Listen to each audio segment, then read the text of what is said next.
Fala aí, terceirão, como é que estão vocês, pessoal? Espero que todos estejam muito bem, guardados pela mão do nosso eterno Deus. E também é o meu desejo que vocês estão tendo semanas bem produtivas de estudo e essa semana também está sendo, espero eu, bem produtiva nos seus estudos aí. Galera, é o seguinte, vamos dar continuidade então às nossas revisões aí na matéria de história e hoje nosso conteúdo é sobre a Alta Idade Média e eu quero então tentar ajudá-los na medida do possível a relembrar alguns conceitos, alguns assuntos bem importantes desse período, dessa periodização histórica aí para nós, tá bom, gente? Muito bem, então vamos lá, compartilho com vocês aí esses slides que eu preparei para tentar ajudar a da melhor forma possível a nossa matéria aqui, tá legal, galera? Vamos lá. Então, lembra vocês, então, as nossas obrigações semanais, nessa semana, a segunda semana do ciclo 2, terceiro bimestre, além de assistir a videoaula, que é muito importante para vocês, leiam também as páginas 12 a 14 do Mega 1, ok, galera? Façam isso aí. E, por último, façam as atividades das páginas 15 e 16 do Mega 1. Postarei as correções para vocês ainda na sexta-feira, aonde nós vamos também ter o nosso fórum, participem lá do fórum, e a sala virtual será para vocês tirarem as suas dúvidas, tá bom, galera? Participem conosco e vamos em frente, certo? Vamos falar então sobre a Alta Idade Média. O nosso Mega aí, ele separou em 4 temas principais. Primeiro sobre os francos, depois sobre a civilização árabe muçulmana, falando sobre o feudalismo e, por último, sobre as cruzadas. Então, vamos falar sobre esses 4 tópicos importantes para nós aí. Primeiramente, os francos, né? Então, a Idade Média tem essa periodização feita por muitos historiadores, separando a Idade Média em 2 períodos, a Alta Idade Média e a Baixa Idade Média. Nosso recorte temporal aqui, nossa aula de hoje, é a Alta Idade Média. Então, eu peço a vocês que façam essa divisão aí na sua cabeça, para pensar um pouquinho historicamente esse período, tá certo, gente? Então, o que é essa Alta Idade Média? A afirmação do poder franco, a cultura árabe, a formação do sistema feudal, séculos V ao X, e também as cruzadas que vamos hoje estudar. Na Baixa Idade Média, nós vamos ver a consolidação do feudalismo e o crescimento das cidades e do comércio. Nós vamos estudar isso posteriormente em outra aula de revisão, tá legal? Então vamos falar sobre a Alta Idade Média, os francos. Os francos é um grupo, né, que foi chamado pelos nossos amigos romanos de bárbaros. E eu quero sempre é importante a gente relativizar esse conceito aí de bárbaros, pensando aí, gente, que era uma conotação romana, os romanos deram esse nome para esses povos que vão adentrando, imigrando inicialmente de forma pacífica para dentro do Império Romano, só posteriormente com invasões armadas. Então, esses bárbaros eram uma conotação. Os romanos é que deram esse nome para designar quem? Povos que não falavam o latim, povos que viviam fora das fronteiras romanas e povos que não seguiam as leis romanas. Então, muitas vezes nós caímos nessa no erro de pensar sempre os bárbaros dessa forma, como pessoas cruéis, como pessoas guerreiras. Nem todos os povos bárbaros eram assim, certo? Então temos que ter cuidado e identificar cada um deles. São diversos povos romanos, germânicos, perdão, que vão adentrando o Império romano a partir do século IV, tá certo? São muitos povos mesmo, né? Nós temos os suevos, visigodos, godos, os francos, mais à frente nós vamos ter até os próprios vikings, os eslavos, entre outros que chegarão aqui dentro do Império Romano. Até os próprios árabes poderiam ser considerados também bárbaros, devido à classificação que os romanos faziam a respeito desses povos, tá bom, gente? Então é importante a gente seguir essa orientação aqui. Dando continuidade, então, aqui sobre os francos. Então, os francos, como eu disse para vocês, um desses povos germânicos, talvez o que teve maior importância dentro do Império Romano. Por isso, foi escolhido aqui por nós para podermos realmente destacar um pouquinho mais a respeito deles. Eles vão se unir ao antigo conceito, aos costumes romanos, e vão realmente, né, desenvolver duas dinastias muito importantes, a dinastia Merovingia e a dinastia Carolíngia. Na dinastia Merovingia, tem início com Meroveu, o famoso general Meroveu, que é um dos principais generais francos que vai conseguir conquistar a região da Gália, atual França, uma parte da atual França, tá bom? Seu neto, Clovis, vai ser o camarada que vai conseguir unificar as tribos francos. Eles não eram muito unidos. Então, Clovis ele vai unificar essas tribos francos, centralizando, né, centralizando-se no poder, certo? E como ele vai fazer isso? Através da conversão ao cristianismo. Sua esposa, Clotilde, mesmo nome lá da bruxinha do 71, né? Ela, mas a Clotilde era cristã. Ela havia se convertido ao cristianismo e sempre incentivando Clovis a aderir à sua mesma fé. Clovis, então, assume o cristianismo e, como era costume das tribos germânicas, os povos também assumiu mesma religião do rei. Então, os povos vão se converter ao cristianismo, os povos francos, né? E assim vão tentar unificar essas diversas tribos. Ele vai fazer uma importante aliança com a Igreja Católica neste momento para tentar cada vez mais, né, ter o apoio da população. Com isso, Clovis também vai ser importante porque ele consolida as fronteiras deles através, através dos povos que vão conquistando, cobrando tributos desses povos que vão sendo conquistados, tá certo, gente? Então, Clovis foi importante, um dos mais importantes dele. Porém, os seus filhos não deixaram um legado muito legal. Foi daí que foi se criado dentro da, da, da tradição franca, né, um cargo para ajudar na administração do palácio. Eles eram chamados de bispos prefeitos ou mordomos de palácio, não é de bispo, prefeitos ou mordomos de palácio. Esses caras, eles administravam o reino, certo? Então eram pessoas que administravam o reino. E tinham, né, até a tradição também de serem uma hereditária, passava de pai para filho. Um dos mais importantes desses prefeitos de palácio foi Carlos Martel, que foi o famoso vencedor da Batalha de Poitiers, em 732, na região de Tours, na França.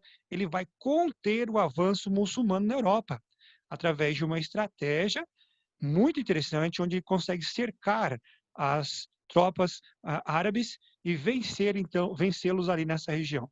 Então, ele contém esse avanço da região central da Europa, então por isso ficou conhecido por Carlos Martel. Ele foi, então, certamente considerado o salvador da cristandade latina, teve, né, muito reconhecimento da Igreja Católica por causa disso e vai se fortalecer política e militarmente falando, tá bom? Childerico III também é o último rei, ele é conhecido mais por ser o último rei dessa dinastia merovingia. Dando continuidade, agora nós temos a outra dinastia, que é a Carolíngia. Os dois reis importantes aqui são Pipino Breve e Carlos Magno. Pipino Breve vai ganhar o cargo de rei a partir do momento de que ele expulsa os lombardos e bizantinos da região, especialmente os lombardos da região da Península Itálica, e faz uma aliança com a Igreja Católica, com uma doação de terras para a Igreja Católica. Ficou conhecida como doação de Pipino, mas não era Pipino que ele doou, né? Isso é só pelo caso do nome, tá bom, gente? E essa doação foi doação de terras. Ele doa terras, aonde depois a igreja, né, diria que seria o patrimônio de São Pedro no atual Vaticano, tá bom? Então, isso foi um dos principais reconhecimentos que Pepino Breve teve.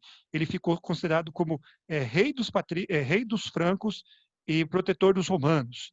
Então, mostrando claramente essa união. Mas o mais importante, o rei mais importante da dinastia carolíngia foi certamente Carlos Magno, que levou ao máximo de expansão territorial o reino franco, tá bom, gente? Ele vai contribuir ainda mais para essa união da igreja com os francos, com o Estado franco, tá bom, gente? E também contribui de forma decisiva para a formação do feudalismo por causa da política que ele faz de administração das suas terras. Ele é que estabelece os termos de fidelidade e dependência entre rei e seus guerreiros, o que é um dos principais pontos, né, do que nós conhecemos por feudalismo. Ele vai promover uma organização político-administrativa do seu reino, em marcas, condados, ducados, que posteriormente também o feudalismo vai aproveitar na sua administração.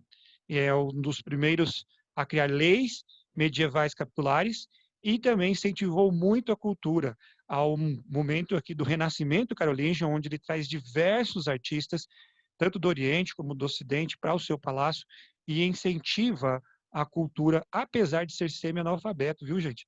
Carlos Magno não era tão letrado assim, não. Então é interessante que é uma das pessoas que também muito conhecido na história, um dos reis que marcaram certamente a história pelo seu trabalho aí.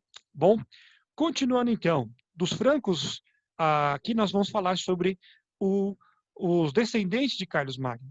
Seu neto, seu filho, Luís o Piedoso, acabou morrendo e ele precisava, de acordo com o princípio teutônico de herança, dividir as suas conquistas. E pelo Tratado de Verdun, em 843, tudo que era dos francos acabou sendo dividido entre esses três.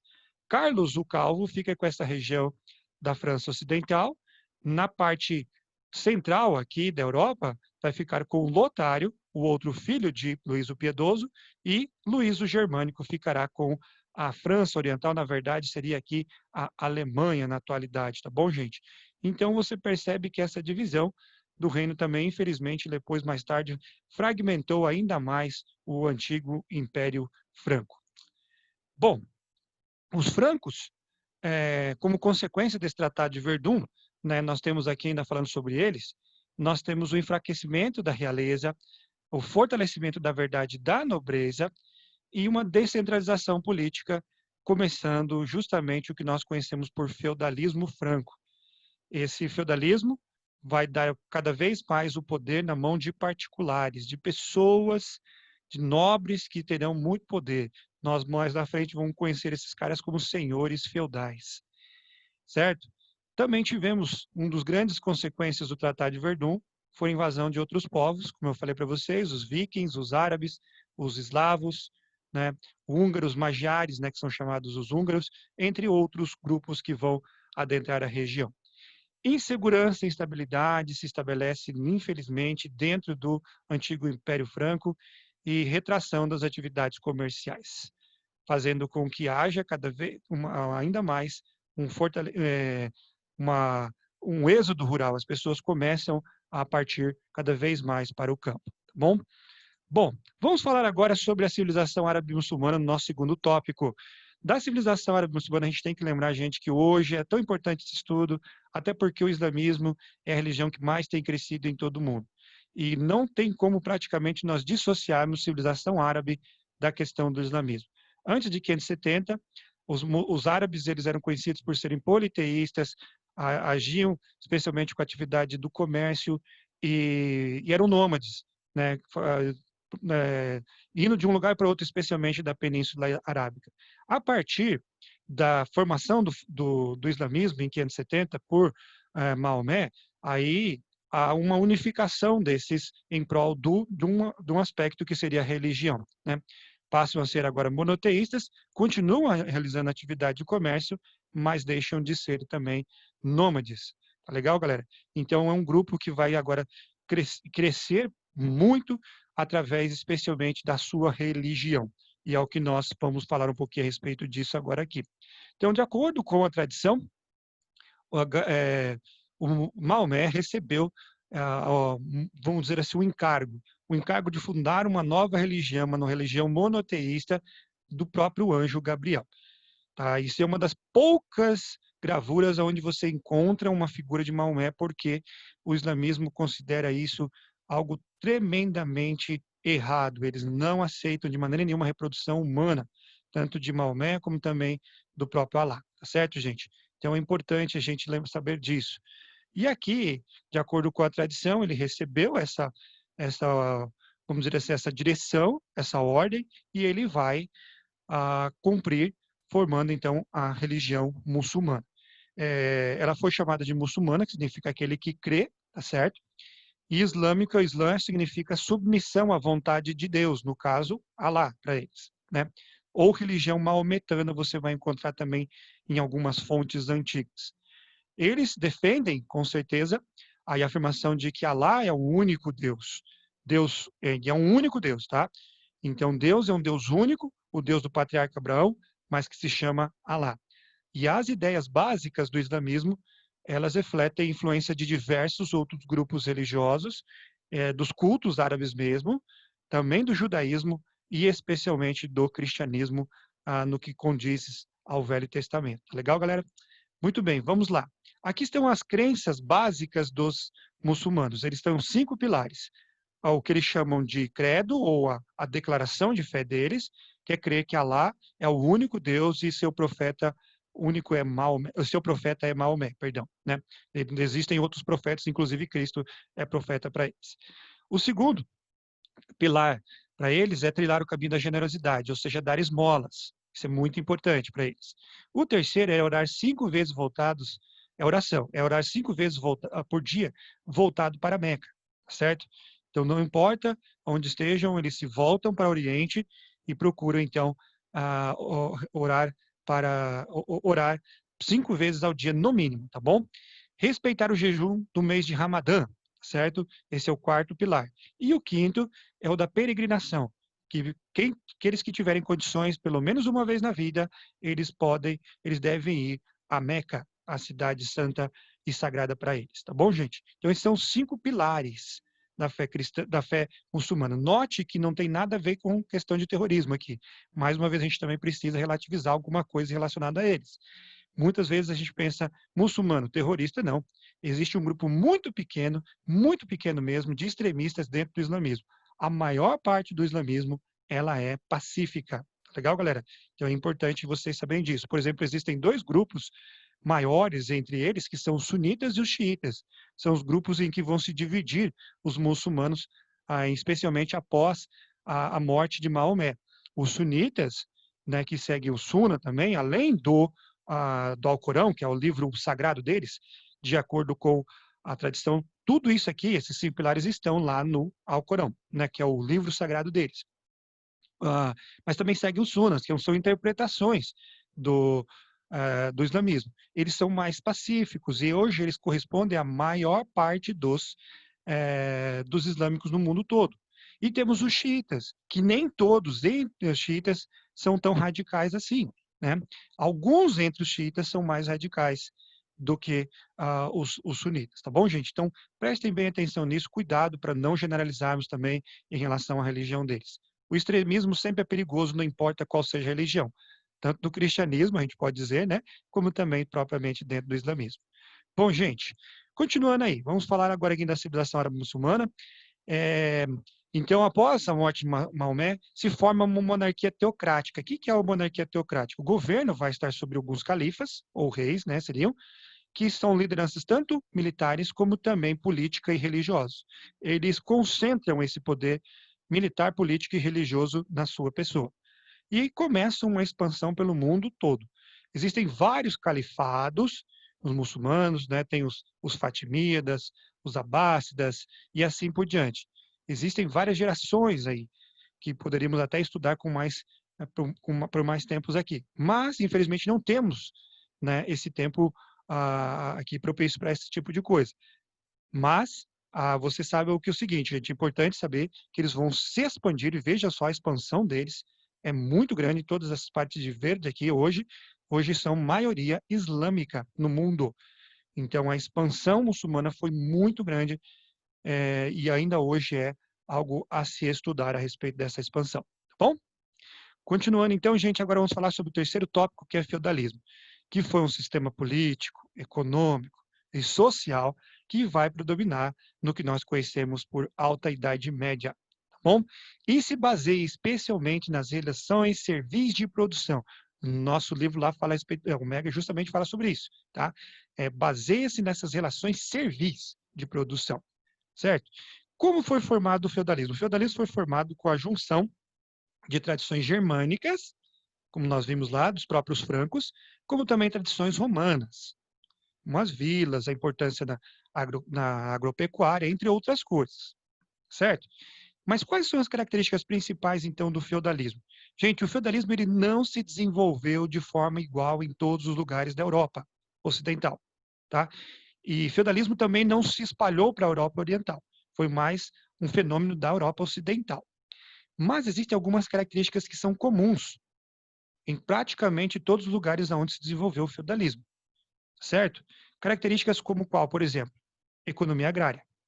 Tá aqui, ó, os dois primeiros ali, ó, base agrária e uma agricultura de subsistência e autossuficiente. Cada feudo era autossuficiente, certo? Então, essa é uma das primeiras características que era comum praticamente dentro deles.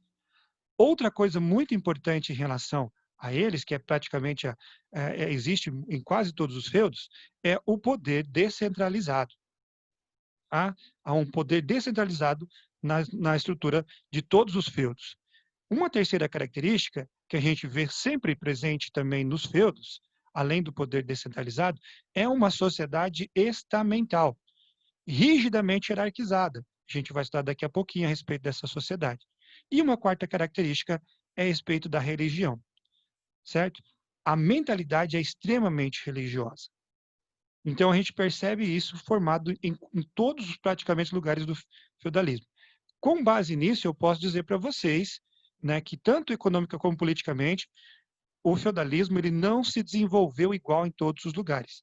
Tem essas características aqui, como trocas não monetárias, que é através de escambo, inexistência de produção de excedente, não havia o comércio desse excedente aí que depois eles produziam, e a estrutura realmente latifundiária dos feudos, onde cada feudo era era independente e tinha suas próprias regras, leis, o seu governo era realmente independente de qualquer outro, certo? Beleza, gente? E a relação de suzerania e vassalagem, que a gente vai falar daqui a pouquinho, que é muito importante. Ok? Vamos em frente, então, falando do feudalismo. A organização econômica do feudalismo, a principal fonte de renda deles era a terra. Quem tinha terra tinha prestígio, tinha status, era a principal fonte de riqueza, certo? Então, essa era a economia deles. As divisões do feudo, muito conhecida, é importante vocês saberem, manso senhorial, que é a parte onde morava e habitava ali o senhor, né? Ficava mais o senhor do feudo, onde temos o castelo, as terras de uso exclusivo do senhor. Do outro lado, nós temos o manso servil, onde ficavam os servos. Eram cedidas para os servos trabalharem e dar uma parte da produção para o senhor feudal. E as terras comunais, que eram os lugares onde ambos podiam estar, tanto os servos como também os senhores. Os bosques, riachos, florestas, entre outras coisas mais. Tá bom? Aqui na próxima imagem vocês veem justamente isso, o manso senhorial, o manso comunal, como rio, bosques aqui, e o manso servil, a terra cedida para os servos. Na formação do feudalismo ainda, a gente tem que destacar a questão da sociedade. Como eu disse para vocês, uma sociedade estamental, dividida em estática, né? Não havia mobilidade social. Servidão coletiva, era um nome especial de se lembrar aqui. As relações horizontais. Por que relações horizontais? A relação horizontal era entre membros da mesma classe, né? É o sistema de suzerania e vassalagem. Nós temos o suzerano, que é o dono, né? Aquele que doa a terra, e temos o vassalo, o que recebe a terra. E eles vão se unir através de uma relação de fidelidade. O vassalo vai jurar fidelidade, né, ao suzerano. E isso ele faz através de uma cerimônia chamada homenagem, onde ele jura, né, a lealdade ao nosso ao suzerano, ao senhor feudal, no caso ali. Bom? E com isso, recebe-se, aqui tem-se a cerimônia da investidura, onde ele está dizendo que ele seria obediente àquele suzerano. O suzerano em troca da proteção e terras para o vassalo, bem como também o título de nobreza. Essa é a relação horizontal. E a relação vertical é entre o nobre e camponês, que é baseada especialmente na aplicação desses aqui impostos, a gente pode chamar assim, né? São taxas cobradas por ele. A talha, que era de 30% a 40% da produção deveria ser devolvida ao senhor, a colveia, os dias de trabalho na terra do senhor, banalidade, uso pelos instrumentos do próprio senhor, tá bom? A captação também, que é o tributo por cada membro da família servil, o tostão de Pedro, que é relacionado à questão da igreja, como também o dízimo, 10%, e mão morta, que era aquele tributo pago para que a família permanecesse no manso após a morte do homem, né? do do pai de família, perdão, tá certo? Na organização social nós temos então esses três, né? Clera, nobreza e os servos, aonde vocês saibam aí que seria o quê? Os representantes da igreja, com enorme prestígio por causa da mentalidade religiosa. A nobreza eram os únicos que podiam portar armas, eles eram responsáveis pela segurança, e composta especialmente pelos senhores feudais, e os servos, que a maior parte da população trabalhava e produziu riquezas. Não eram escravos, mas estavam presos praticamente à terra. Bom, então essa sociedade ela era estamental, estática, e eles acreditavam que essa era a vontade de Deus. Até o padre Adalberão de Laon compara isso à trindade, né, divina, onde os três, Deus Pai, Filho e Espírito Santo, constituem um só, certo? Que seria para eles a sociedade, para que assim, e eles, cada um fazendo a sua parte, funciona muito bem. Essa é a comparação que se faz. E as cruzadas, gente? Nas cruzadas, aqui eu quero trazer para vocês algumas coisas importantes. O que foram essas cruzadas? Elas são chamadas assim porque o nome delas é Expedições da Cruz. Elas foram inspiradas por Urbano II, no Conselho de Clermont, em 1095. Ele faz uma pregação alucinada, praticamente, né? Dizendo que os muçulmanos estavam destruindo os lugares sagrados, estavam saqueando, pilhando a Jerusalém. Então, por isso, foi impulsionada diversas pessoas para tentar libertar a Terra Santa desses infiéis que eram os muçulmanos. Certo, gente? Então, o Urbano II faz essa pregação e que leva milhares de pessoas a tentar, então, libertar a Terra Santa desses infiéis. As cruzadas, elas justificaram a violência, né, santificaram o orgulho do cavaleiro e também demonizaram a figura do muçulmano. É por isso que talvez muitas vezes a gente tenha essa visão tão ruim do muçulmano, quando de fato não deveria ser tanto assim. As motivações das cruzadas foram tanto religiosas, nesse aspecto, muita gente foi para pagar perdão dos seus pecados, também por causa desse ímpeto de libertar a Terra Santa, mas também nobres queriam buscar novas terras e foram querer também liberar as rotas comerciais que estavam presas pelos muçulmanos. Os muçulmanos não deixavam mais essas rotas comerciais livres vindo do Oriente para o Ocidente. Então, eles queriam a liberação dessas rotas comerciais, certo, gente? Então, é importante pensar aqui. Não vou ser extensivo aqui, mas qual lembrar aqui? A primeira cruzada é chamada de a Cruzada dos Nobres. Antes dela, nós temos a Cruzada dos Mendigos, onde pessoas inflamadas pelo discurso de Urbano II, foi um movimento extraoficial que foi levado muito, a maior parte foi formada por franceses, perdão, que vão a chegar até a cidade de Constantinopla, mas muito mal preparados, eles acabam sendo massacrados pelos turcos, tá bom? Foi chamada então de Cruzados Mendigos por causa do termo que Alexa, a filha do rei, do imperador de Constantinopla, né? Não chama de imperador, mas o Basileu, falou que eles mais pareciam mendigos do que realmente soldados. E, infelizmente, isso aconteceu, acabaram sendo massacrados pelos turcos. A primeira cruzada é a Cruzada dos Nobres. Essa foi a única a ter sucesso, gente. A única que chegou em Jerusalém, libertou Jerusalém e ficou nas mãos deles até 1099. Depois, os árabes se reorganizam e vão tomar, sob a liderança de Saladino, a cidade de Jerusalém. Deixam lá ordens para cuidar do templo, né, a ordem templária, né, como também os hospitalários para cuidar dos feridos da guerra. Na Segunda Cruzada foi uma tentativa, mas não conseguiram, não atingiu seus objetivos, acabou se desintegrando também sem muitos significados assim importantes, tá bom, gente? A terceira cruzada é a Cruzada dos Reis, né, com os três reis, Frederico Barba-Roxa, Ricardo Coração de Leão e Felipe Augusto. O único a terminar a ir até o final foi o Ricardo Coração de Leão, mas ele, sem sucesso, não conseguiu conquistar Jerusalém, porém, conseguiu, permitiu, né, conseguiu um acordo com Saladino para que permitisse a peregrinação dos cristãos a Jerusalém. Tá bom? A Quarta Cruzada foi uma comercial, liderada pelo Papa Inocêncio III.